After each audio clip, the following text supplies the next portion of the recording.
We are back on Taking Care of Business on Koerner Radio, News Talk 1180, 1230 KGEO, and 1410 KERI. Our guest by phone, Doug Johnson, author, speaker, business consultant, and political sage.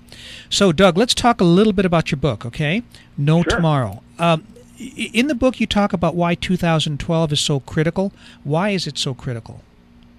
Well, when I wrote the book, and of course you guys know I have a business background. Actually, that's my primary background, 37 years in business, building, starting, selling, fixing businesses. And I had somebody in the New York media that got a hold of my last book, which is called Many Are Called, But Few Can Manage. It's a book about management. It's a business book. And they were fascinated by all this criteria I had for leadership, what it took to be a leader in business, and that not just anybody was cut out for it. And they said, do you think this would apply to our leadership in politics? And I said, yes, leadership is leadership is leadership. That book was written for a business audience, but it does apply. And they said, it would be great if you'd write a book about this for how we select our next president. And so as I started to look at it, as a business consultant, I said, well, this is a bigger question than just that. The question is, how do you fix America? Because America's in trouble. And so I analyzed the country in my own way and said, there are three core problems in America. Here's what they are, and here's how to fix them. And these problems are not just limited to one side of the aisle. This is not a Bash Obama book. This is a How We Fix America book. And so the first thing I did is I identified those three things, and they are the debt. Our debt drives our economy. It drives jobs. It drives everything. Our debt is killing us. We cannot sustain this debt much longer. We will not make it another 4 years if we continue down this path. And the second thing was how we pick our leaders and what kind of people they are. And the third thing is the morality of our nation and how we have to return to a much more fixed standard of morals and values. And so that's the basis for the book and what it's about. Going back to the debt for a second, there's actually, we could spend another hour with you, Doug, talking about just those three items right there. But I've heard a lot of economists say that if we keep on going on this track, we could have an economic collapse as soon as next year because, we can't handle the debt service alone. Well, absolutely, and I think one of the problems, and I'm sure you guys will appreciate it, is people now live paycheck to paycheck. People think in terms of buying in payments, not buying in price.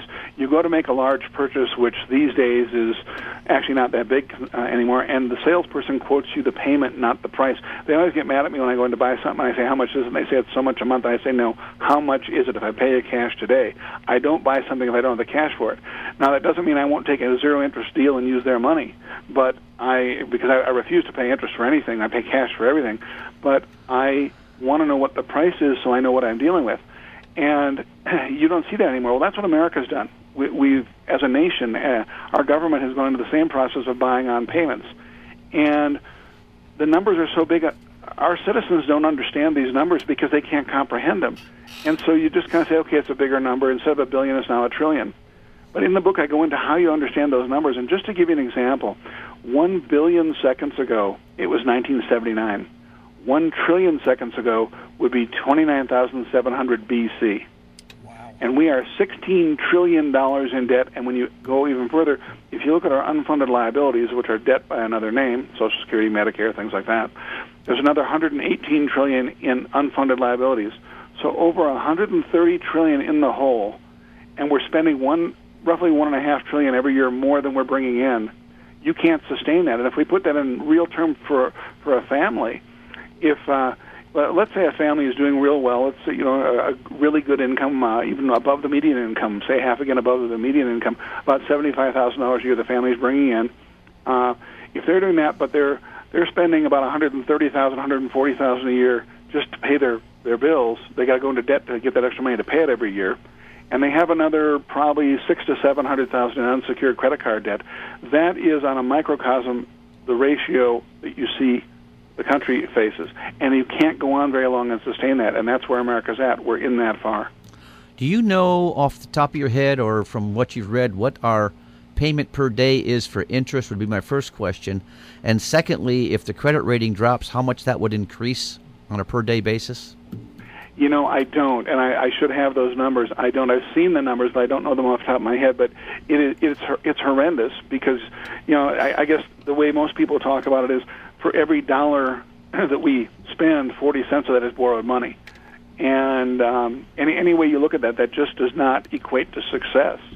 People often come to me as a business consultant, and they want to do things with their business, whatever, and they often talk about debt, and I'm always very cautious.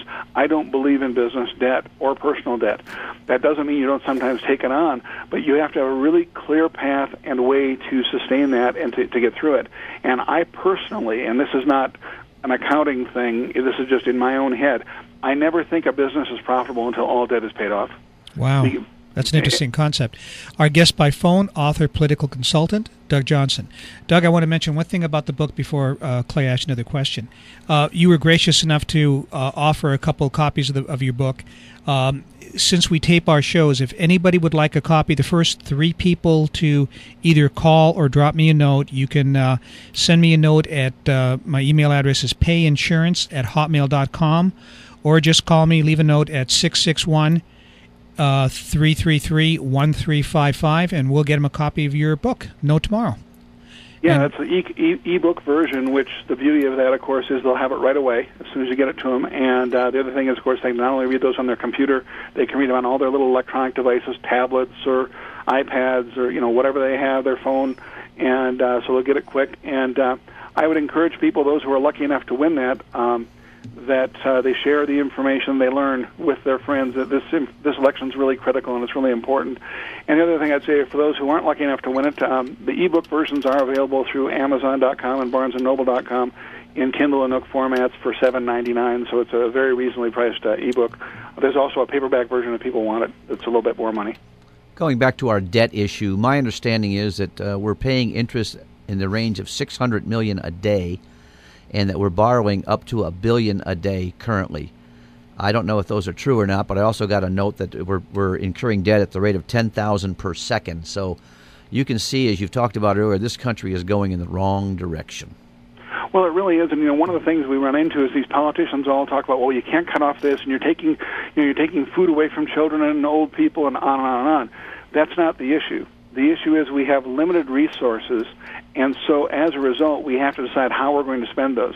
And so when you or I get in financial trouble in our personal life or our business life, whatever, we have to make decisions, and we have to say, okay, until we can get to where we can afford these things, we have to decide what our priorities are. Now, that doesn't mean that we, for example, and I'm not in favor of nationalized health care, but let's use that, because Obama likes to throw around that you're taking away people's health care if you cancel Obamacare. Well, let's say that as a nation we really do want to do that, and forget the constitutionality and all those discussions. Just say we want to do that.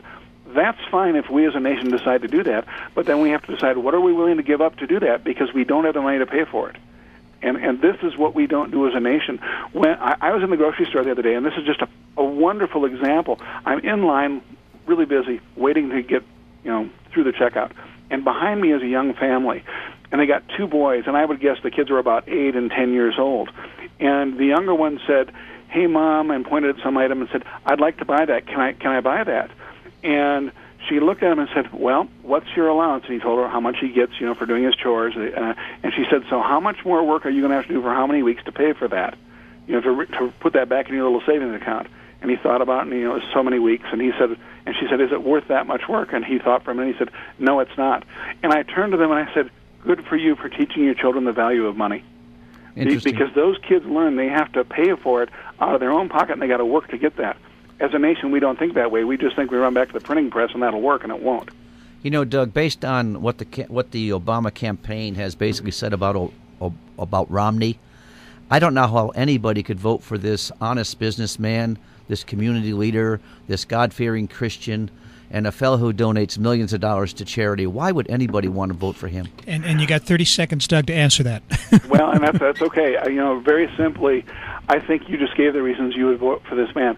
He is exceptional. They can't find bad things to say about him, so they got to come up with slander that's ridiculous. This is the man who, from all accounts we can find, appears to be an excellent human being who cares about people, who is committed to helping people, and has done wonderful things with his life. I think it's a great role model. Yeah, I think he is too.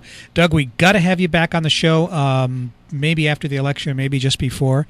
And again, the book is No Tomorrow, and please let me know, 661-333-1355 if you want a copy of it. Doug, thank you so much, and we'll talk to you soon.